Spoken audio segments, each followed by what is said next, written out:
can start. Hello. Sure. Okay.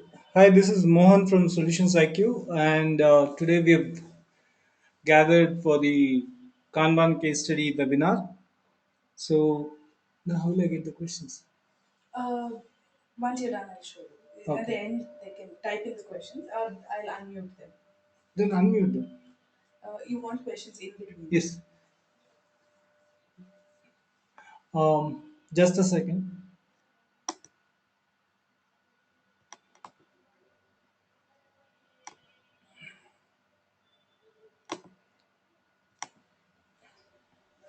Um Hi, Gunjit and Niramjit. This is Mohan from Solutions IQ. Do you happen to see the slides? Yes, yes, we do see the slide. Perfect. So, welcome to the webinar. Um, so today the topic of discussion is Kanban, and I'm going to focus more on the case study that we recently did from Solutions IQ. As you know, Solutions IQ is one of the leading consulting organization in India here and in US, and we do a lot of consulting with organizations in various domains like aerospace, healthcare, telecom, and others. So I had an opportunity to work with one of a healthcare company in um, India here, where they had called us to have a look at what their systems were and propose a model for them to go forward. So this organization, I'm directly going into the case study. Um, Before that, would I assume that you would know a little bit more on Kanban, or do you also want me to give an intro to Kanban? This is Nirmaljit. Yeah, we are already using Kanban in my organization, so I have the basics with me. Right. So, anybody else? Okay.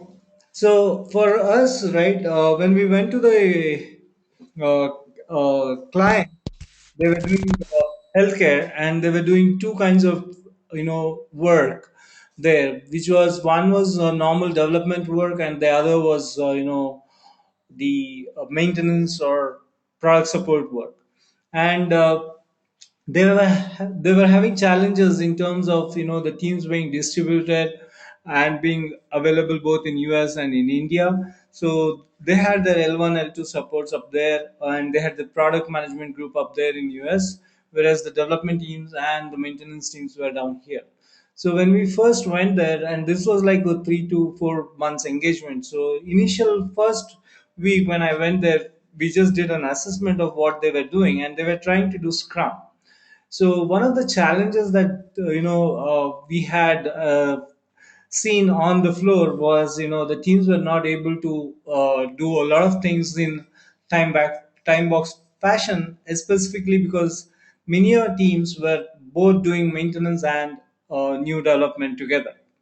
So the first thing as an organization, me and another coach along with me, we did was have a stakeholder meeting and try to understand the need of agile from the stakeholders who are running the organization. So we had a lot of people from PMOs, directors, VPs attending this, and we had a meet. And what we did was, we just ran through a high level stakeholder meeting, and we took their high level agenda points as to why they want to do agile scrum or agile in particular, and then what are the challenges they think they're facing as stakeholders.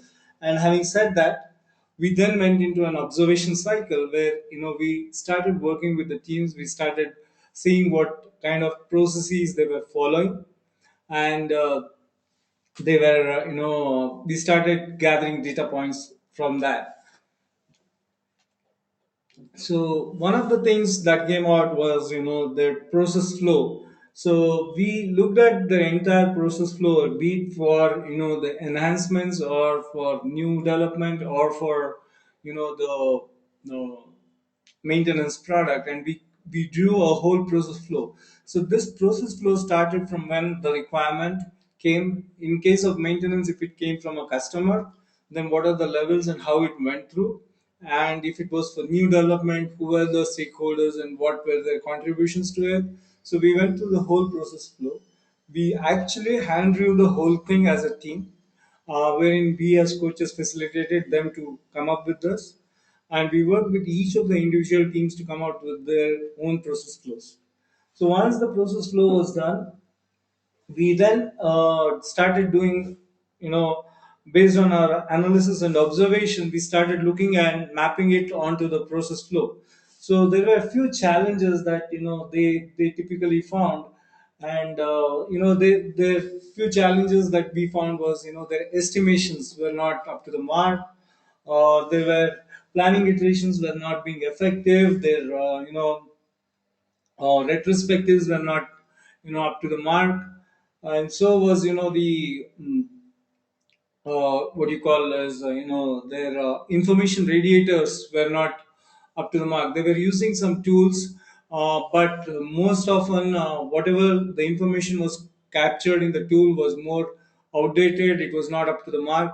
So these are the few challenges, even where the stakeholders had let us know that these are the things that the teams are facing. And when we spoke to the Scrum Masters, specifically in all these Scrum teams, we had around 4 to 5 Scrum teams. Most of the time, the Scrum Masters came back and told that their circle of influence for running the project was very minimal, because the decision making parties were in the US and there was a time delay, plus they were not able to influence certain decisions from the team back to the product owners. So these were the kind of challenges that we face. And so if I were to put these observations at a very high level, so one of the things that came out was estimation, ownership problem, lack of visibility. That was an end-to-end process visibility.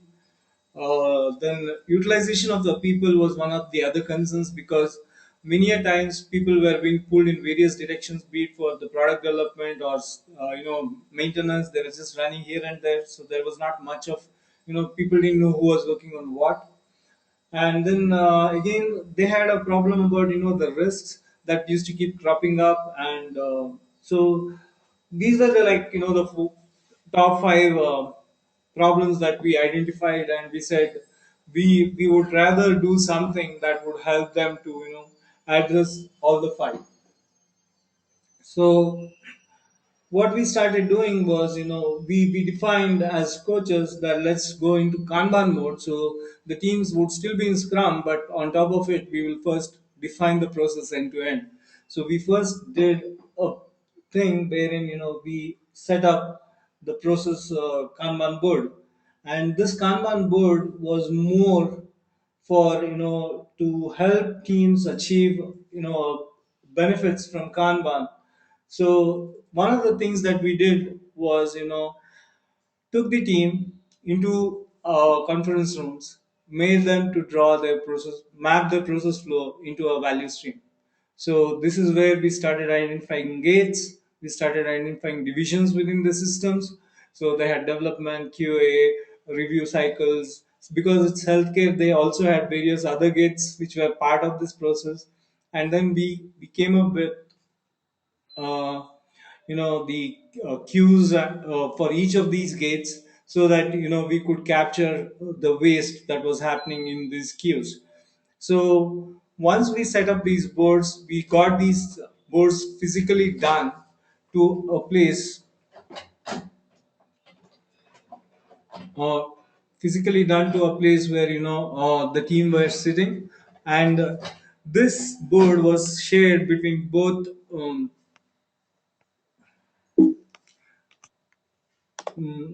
the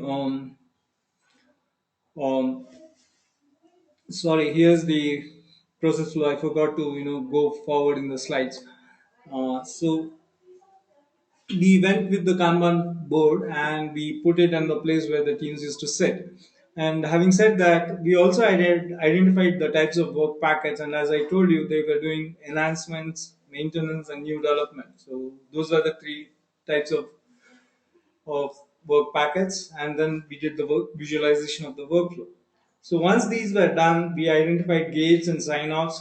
Sign-offs was needed because we wanted to bring in a system where SLAs would be honored. This was more to help, set up a certain cadence for teams and get things moving on their systems.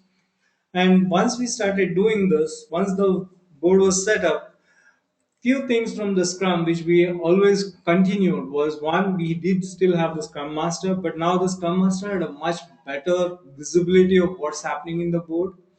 The boards were replicated both in India and US, the same boards, and we actually used physical sticky notes to update both the boards. So the scrum masters would have a scrum of scrums on both the sides, and they would update their individual sticky notes what got moved to which state.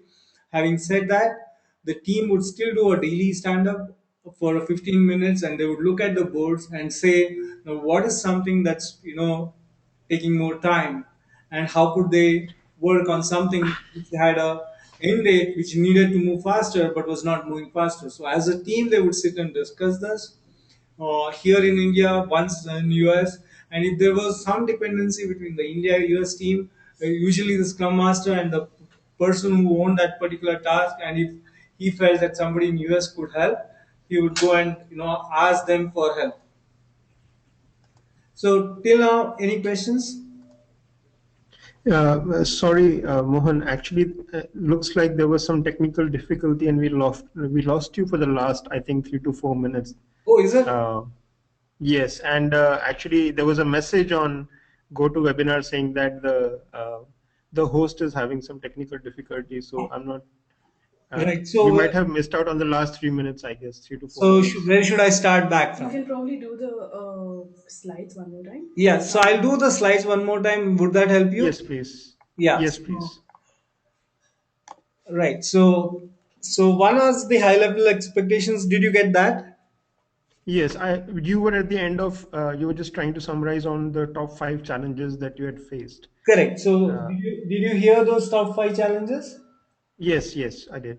Okay, great. So post that, what we did was, based on the current process, right? So there's one slide of this current process that we had identified, and this is how entire development. This is one of these slides. I just there are many more of such slides.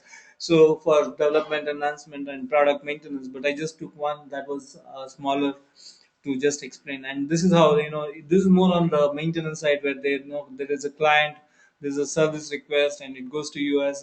That they look at it either as a defect or an enhancement, and then it goes through that cycle. So this is the process. And also the next thing where I'm talking is the type of work packet. So they basically had three things.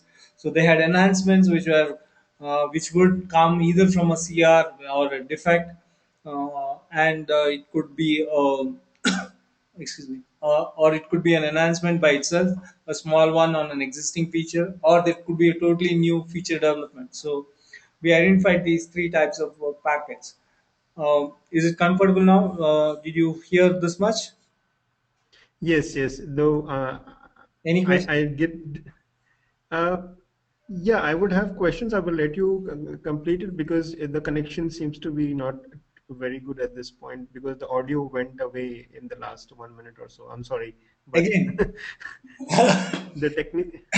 I'm sorry. I could hear you talking. I could see you talking, but I couldn't hear you for the last, I would right. say, So minute or I so. was saying that the last 1 minute I was talking about the type of work process flow that we Uh-huh, uh-huh. do on by hand, and this is one of Okay. the slides that I'm just showing you. Are you able to see that? What I'm seeing is still the very first slide, the Oh, is it? Kanban case study slide. Yeah. Oh, Okay, can you? you can restart it. Yeah, now it has changed. Oh, it has changed. So where are you? So Uh, What do you see I'm now? probably on, I see the fourth slide. yeah, Yeah. perfect. So that's the workflow.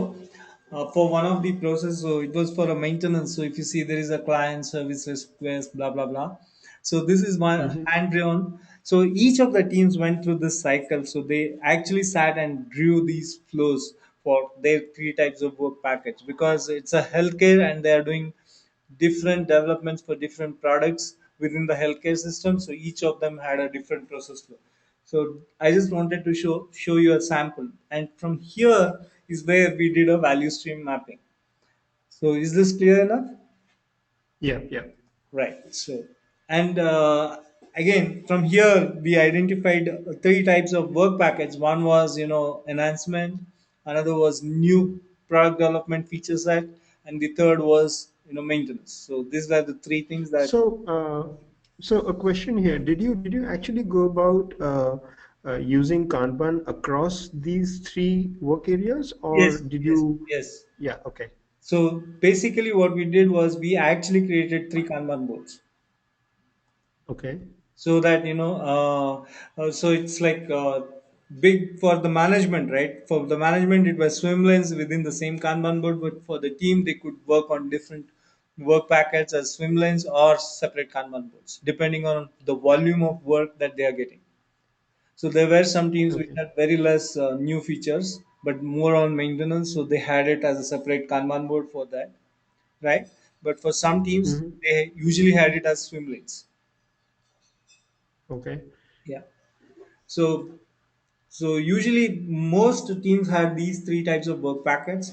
So for the both India and the US, they had the same Kanban boards replicated, and the Scrum Masters were initially made in charge of updating those Kanban boards, vice versa, right? So if there was some updates in the US, they would replicate that here in India, and if there was some changes in India, they would replicate that in US. So it was initially given to the because we So, wanted. so, so when you say replicate, you're talking about replication on the physical Kanban Yes, board, right? yes, You're yes. not using a tool for that. No, we were not. We basically wanted the teams to really understand and in depth about Kanban.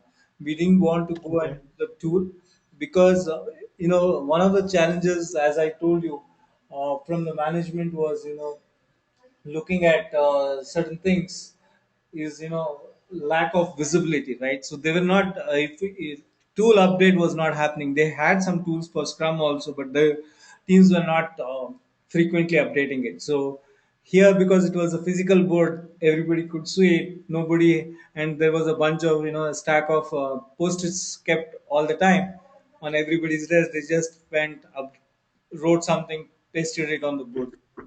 Visibility became a little bit better off here. Okay. Initially, yes, we started with a physical Kanban board, and along with this physical Kanban board, once they started to see their workflow, how things were being pushed or pulled, they were able to identify bottlenecks. And many a times, the daily stand up from Scrum really helped teams to look at what the bottlenecks were.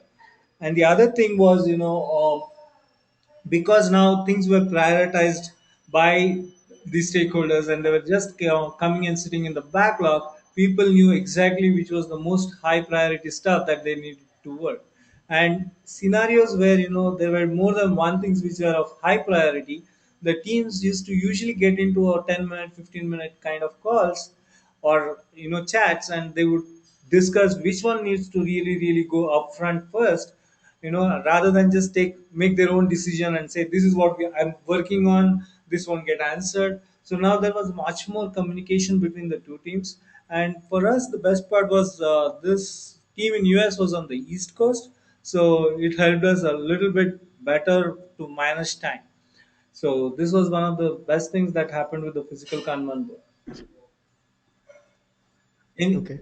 were you able to hear till now? Yes, yes. Okay. Just drop me, pick me back. I can go back and forth. Sorry about the network issues. No problem. Right. So I this, mean, I would be interested to know more about implementing or rather using Kanban in in ideal development and not talking about maintenance, because in my organization we use Kanban, XP, and Scrum, all three of those, depending upon what kind of Right, project we're right, working on. Like, so I work for a product company as an agile coach. We typically tend to adapt Kanban, where we have, you can say, an assembly line or a repetitive kind of work that we do, right, which has predefined set of milestones. So right, we really don't need to get into the whole concept of breaking down stories into tasks and estimating them. We just go by how specific stories slash tasks would go through predefined set of tasks, and then we mark it. So we have not been able to successfully use the Kanban in a greenfield kind of a project, and that right. is where I was trying to get more knowledge from you as to how would you approach Correct. that. So I can take that case study as well. Not a problem because and Niranjit, can I ask you a question? Are you based out of Bangalore? No, no, I'm in Pune. Oh, okay, fine. We basically, we also run a Kanban workshop, right? And Uh-huh. in this workshop, I myself run the workshop, and we play a certain game, which is pretty much mapped to our software development. It's not for maintenance; it's actually for Mm-hmm. software development. So I would invite you, if you keep looking at Solutions IQ website, and you will come to know when the Pune workshop is. We are planning to hold one in Pune, so I would invite you for that. But having said that, Sure, I sure. will That would be answer great. the query that you asked. So in a development time, right? So when you have these user stories, right?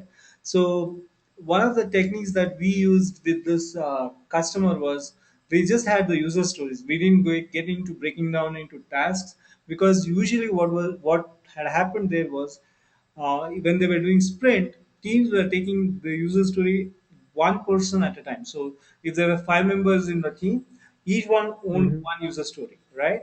And the Right. task breakdown and estimations were just for them to look at it.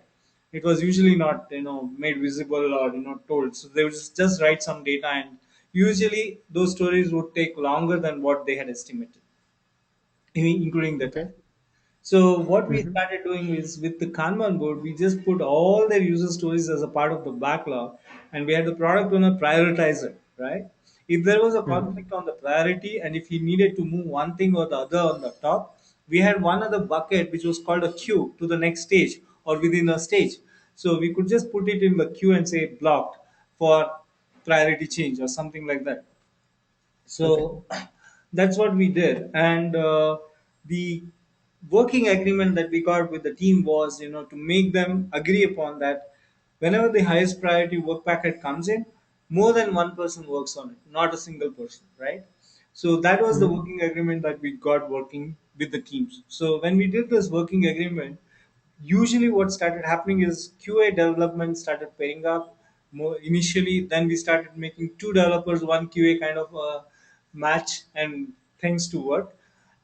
But if this team, this pair of more than one person, started working on this work packet, and it was moving down the flow, and it got stuck for various reasons, the entire team's responsibility as part of the working agreement was to remove that bottleneck.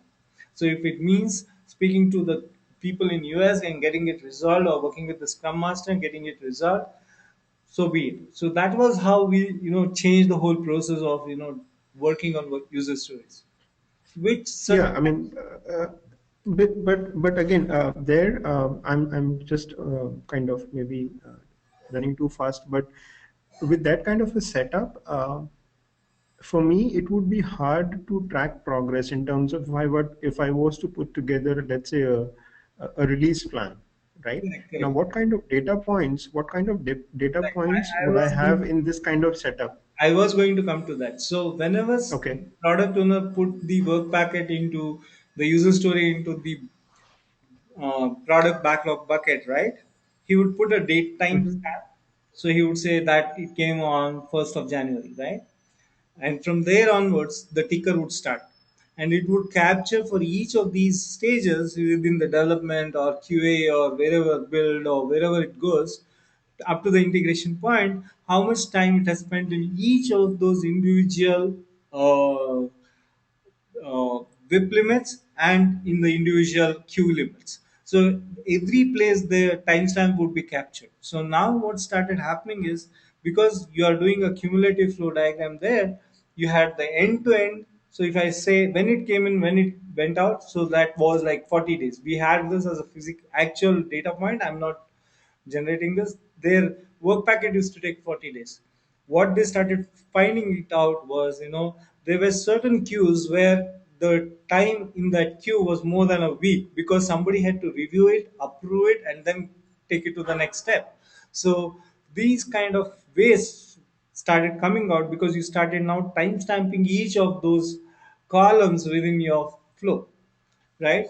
So the more you Mm-hmm. started looking at it, now their build systems were, they also had a ticketing system for build, but those guys were not having a clear picture as to when the ticket came in. Now with this timestamp coming in, those guys also got integrated within the same Kanban flow. Now they were able to push through faster and give teams a much better service than normally where it would have taken 3 days. They started looking at process improvements for the build systems. They went and hired better build systems. They went and hired, they looked at how much of test cases should be executed. So there were a lot of these communications that started to come out. So in this, when you do a value stream map and you see the flow and you start identifying the waste or process improvement points using timestamps, which is a easier way to do, you can figure out where things are moving or where things are stuck. Does that answer your question? Partially, actually, because where I'm still struggling is if in this kind of a setup, right? You said that a, an individual or let's say a small team would pick up a user story. They Mm-hmm. would get into a development phase and associated activities like potentially, design, development, testing, Right, everything kind of, and then you would start the ticker, and then you would say, okay, this story took me like whatever, let's say, 7 working days. correct. Now I was just trying to associate that with so that there are two questions that come to my mind. The first question is, you're basically here you're basically driving your planning based on actual man-hour, man-days kind of efforts, right? So Right, just like if I was to do velocity, it would be more based on relative estimation.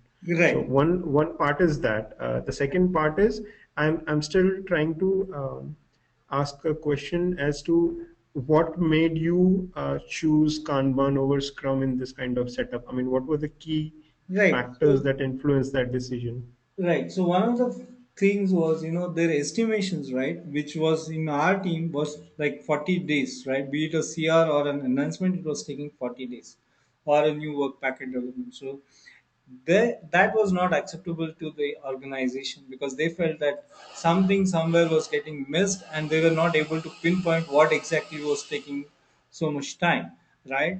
Because whenever they went back to the development team, they said, oh, we are always working on more than one stuff, look at us, our buckets are full. But that was the first thing. So estimations were there, but they were of no use because they were not telling the actual ground reality.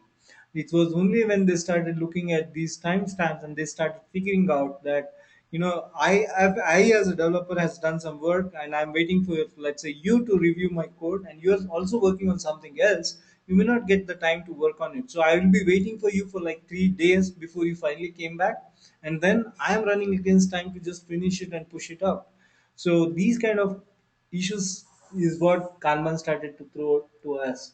So this is where we went one thing from an estimation perspective. Mhm. Second I thing, mean, from what I get, I'm sorry, from what I am getting is I think the immediate need of that are would be to train the Scrum Masters, because from the scenario that you mentioned, the Scrum Masters were not really challenging the team enough to gather data and basically challenge them. Okay, guys, are we really progressively getting better on our estimate? So right? I think, But because it yeah, was a sorry, go ahead. distributed team, right? Because it was a distributed team, right? Nobody could really pinpoint and say that we are working on the right priority. right? Because the US guys had their own set of work packets to work on, and the India team Mm-hmm. was working on there. But there was an interdependency in terms of reviews and other things where they had to collaborate, right? So this is where the Mm-hmm. collaboration was put. Okay. That is why the Scrum Masters, even if they were effective, they were not able to push hard because each of their teams had their own particular dynamics to work with. But now putting this entire Kanban board as a single board for all of them, and everybody owning this board and looking at the value stream and the flow, they could now figure out what was missing. So it was much more clearer to them. Because Okay. one of the things Scrum doesn't do is, wherever there are interdependencies, either you have to have your sprints cycled in such a way that these interdependencies can be taken care of. But if you're running parallel sprints, then there needs to be a lot of collaboration that teams need to really work with. And certain times, because of time difference and various other priorities within your buckets, and if the product owners are not good enough, you could have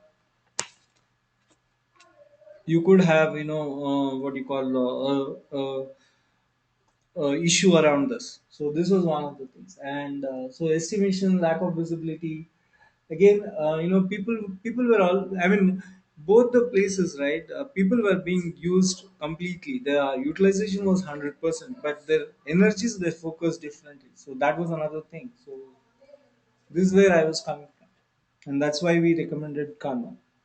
Kind of answers Okay. your questions. Yeah, I can still ask a lot of questions, Yeah, but please that's go ahead. fine. Please go ahead. We've already over time. Yeah, right. So, yeah, do one thing. I would invite you to email those questions to me, and maybe we could have a offline conversations around that. Would that be fine?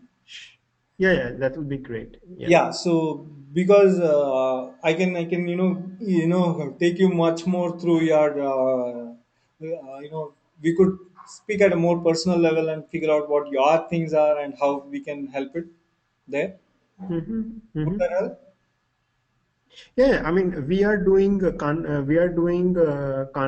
in a couple of projects, and we are doing Scrum with large distributed teams. So we have teams in India, Poland, Belgium, and the US. Right. Right. And we are working on this humongous program, which has amazing amount of dependencies, but somehow the way we have matured as an agile organization Mm-hmm. has kind of got us back on track. So I'm absolutely not trying to question in terms of why Kanban and why not Scrum.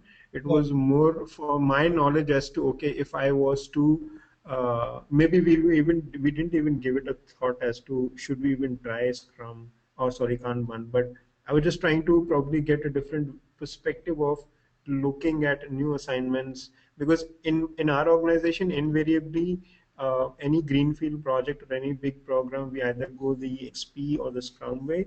Kanban only kicks in where we are doing uh, either maintenance, or we are doing like something kind of work which is repetitive in nature without defined scope. Right. Uh, So I would definitely, because I my background is also similar. Like I come from an XP first. I did it for 4 years. Then I went into Scrum. mhm, I did it for another 4 years, and now mhm. been last 2 years or plus I've been doing Kanban. So I think Okay, I would love to have a good chat with you later on, if that's okay with you. sure, sure, absolutely. Right. So my email ID will be shared to you. Yeah. Okay, Yeah, from my office, and then we can have a chat. sure, sounds good. Scrum Master community, patient. Gunjit, are you there? Nishan, Yep. any questions? No, nothing so far. Okay, thanks. Thanks, guys. Yeah, thank you. Bye. Bye. Sure.